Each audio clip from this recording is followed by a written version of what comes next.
नमस्कार. आज आपण इंटरनेटच्या त्या जादूबद्दल बोलणार आहोत, ज्यामुळे सगळं इतकं सहज आणि सोपं वाटतं. चला, मग थेट या अदृश्य प्रणालींच्या जगात शिरूया. कधी विचार केलाय की अमेरिकेतल्या सर्व्हरवर असलेला एखादा व्हिडिओ आपल्या फोनवर आपल्या आवडत्या ॲपमध्ये फक्त काही सेकंदात कसा काय येतो?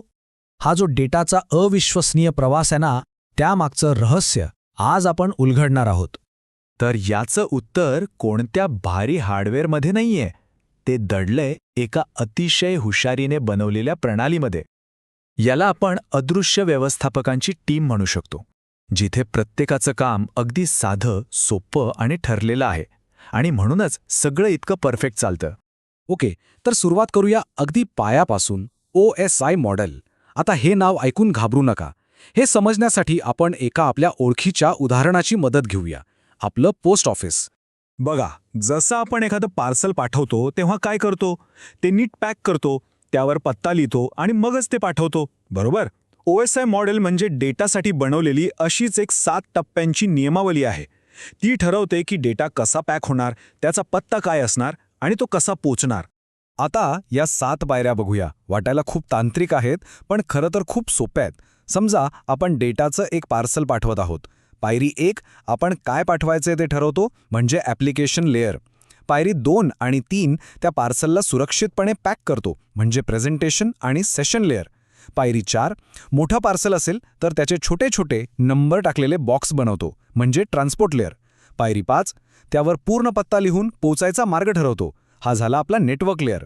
मग पायरी 6, त्यावर स्थानिक गल्लीचा पत्ता, म्हणजे डेटा लिंक लेयर. आणि शेवटी पायरी 7, ते पार्सल प्रत्यक्ष गाडीत, म्हणजे केबल किंवा वायफाय सिग्नलमध्ये टाकून पाठवून देतो.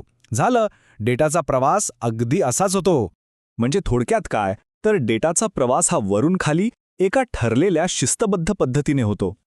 पाठवताना डेटा पॅक होत जातो आणि जिथे पोचायचंय तिथे गेल्यावरच तो एक एक करून उघडला जातो. एकदम सोपं. बरं, तर OSI मॉडेल म्हणजे आपलं पोस्ट ऑफिसचं ब्लूप्रिंट तर कळालं.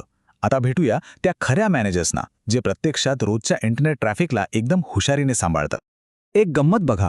समजा पार्सल आपल्या घराच्या पत्त्यावर आलं, म्हणजे डेटा कॉम्प्युटरपर्यंत पोचला.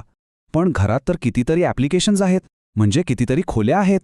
तर तो डेटा नेमका कोणत्या ॲप्लिकेशनकडे, म्हणजे कोणत्या खोलीत जायचा, हे कसं ठरणार? इथे कामाला येतात पोर्ट नंबर्स. हे म्हणजे ॲप्लिकेशन्सचे दरवाजा क्रमांक. IP ॲड्रेस डेटाला इमारतीपर्यंत, म्हणजे कम्प्युटरपर्यंत आणतो, पण पोर्ट नंबर त्याला ब्राउझर किंवा ईमेलसारख्या योग्य प्रोग्रामच्या दारापर्यंत, म्हणजे योग्य दरवाजापर्यंत घेऊन जातो. त्यामुळे गोंधळ होतच नाही. आता पुढची गंमत. आपल्या घरात किंवा ऑफिसमध्ये तर कितीतरी डिव्हाइसेस असतात, मोबाईल, लॅपटॉप, TV. पण बाहेरच्या जगासाठी आपल्या घराचा IP ॲड्रेस तर एकच असतो. मग ही सगळी उपकरणं एकाच वेळी इंटरनेट कशी वापरतात? याचं उत्तर आहे NAT, म्हणजे नेटवर्क ॲड्रेस ट्रान्सलेशन. हे आपल्या वायफाय राउटरमधल्या रिसेप्शनिस्टसारखं काम करतं. कल्पना करा, ऑफिसचा एकच फोन नंबर असतो, पण रिसेप्शनिस्टला माहिती असतं की कोणता कॉल कोणत्या कर्मचाऱ्याला जोडायचा. आपला राउटर पण हेच करतो. तो घरातल्या सगळ्या डिव्हाइसेसच्या विनंत्या एकाच IP ॲड्रेसवरून बाहेर पाठवतो आणि आलेले प्रतिसाद बरोबर त्या डिव्हाइसकडे परत पाठवतो. कमाल आहे नाही का?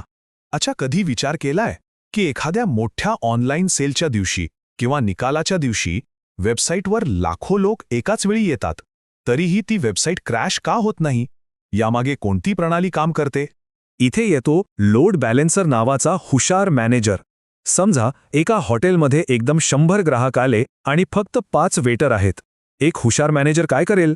तो त्या ग्राहकांना 5ही वेटर्समध्ये समान वाटून देईल, म्हणजे कोणावरही जास्त भार येणार नाही आणि सगळ्यांना सेवा लवकर मिळेल. लोड बॅलेन्सर इंटरनेट ट्रॅफिकचं अगदी हेच करतो. तो येणाऱ्या गर्दीला वेगवेगळ्या सर्व्हर्सवर वाटून देतो, त्यामुळे कोणतीही वेबसाईट क्रॅश होत नाही. आणि आता शेवटचा पण सगळ्यात महत्त्वाचा मुद्दा, स्पीड. आपण जे व्हिडिओ बघतो किंवा गेम्स खेळतो, त्यासाठी लागणारा डेटा इतका प्रचंड वेगाने आपल्यापर्यंत येतो कसा? याचं उत्तर आहे CDN, म्हणजेच कंटेंट डिलिव्हरी नेटवर्क. हे समजायला एक सोपं उदाहरण घेऊया, अमूलचं. आपल्याला अमूल बटर हवं असेल तर ते थेट गुजरातमधल्या फॅक्टरीतनं येत नाही, बरोबर? ते आपल्या शहरातल्या अमूलच्या वेअरहाऊसमधून मिळतं. CDN म्हणजे इंटरनेट कंटेंटसाठी बनवलेली अशीच स्थानिक वेअरहाऊस आहेत. त्यामुळे अमेरिकेतला व्हिडिओ थेट तिथून न येता आपल्या जवळच्या सीडीएन सर्व्हरवरून येतो आणि म्हणूनच तो इतका फास्ट लोड होतो बफरिंग शिवाय. तर आता आपण हे सगळे वेगवेगळे तुकडे पाहिले. आता यांना एकत्र जोडून बघूया की एका डेटा पॅकेटचा पूर्ण प्रवास कसा होतो. चला तर मग एका डेटा पॅकेटच्या प्रवासाला सुरुवात करूया. सगळ्यात आधी आपलं पॅकेट पोस्ट ऑफिसमध्ये म्हणजे OSI मॉडेलमध्ये प्रवासासाठी तयार होतं. तिथून ते आपल्या घरच्या रिसेप्शनिस्टच्या म्हणजे NETच्या मदतीने बाहेर पडतं. रस्त्यात त्याला एक हुशार मॅनेजर म्हणजे लोड बॅलन्सर भेटतो जो त्याला सर्वोत्तम सर्व्हरकडे पाठवतो. मग तो कंटेंट थेट मूळ ठिकाणाहून न येता जवळच्या स्थानिक वेअरहाऊसमधून म्हणजे CDNमधून उचलला जातो. आणि शेवटी तो आपल्या कम्प्युटरपर्यंत पोहोचून योग्य दरवाजातून म्हणजे पोर्ट नंबरमधून आत शिरतो. बघा किती सुरेख आणि संघटित प्रवास आहे हा. तर आता हे सगळं समजल्यावर पुढच्या वेळी जेव्हा इंटरनेट वापराल तेव्हा फक्त स्क्रीनकडे बघू नका, त्यामागे काम करणाऱ्या या अदृश्य नेटवर्कला आणि त्याच्या व्यवस्थापकांनाही आठवा. म्हणूनच म्हणतात इंटरनेट हे फक्त मशीनचं जाळं नाहीये, तर ही वेगवेगळ्या प्रणालींची एक सुंदर ऑर्केस्ट्रा आहे जिथे प्रत्येकजण आपापलं साधं पण हुशारीचं काम चोख बजावतोय. आणि म्हणूनच आपल्याला हा अद्भुत डिजिटल अनुभव मिळतो. तर आता पुढच्या वेळेस जेव्हा एखादा 4K व्हिडिओ क्षणात बफरिंग शिवाय प्ले होईल तेव्हा विचार करा या मागच्या कोणत्या अदृश्य व्यवस्थापकाला श्रेय द्यायचं. या नवीन दृष्टिकोनाने आता डिजिटल जग नक्कीच वेगळं दिसेल. विचार करायला लावणारा प्रश्न आहे नाही का?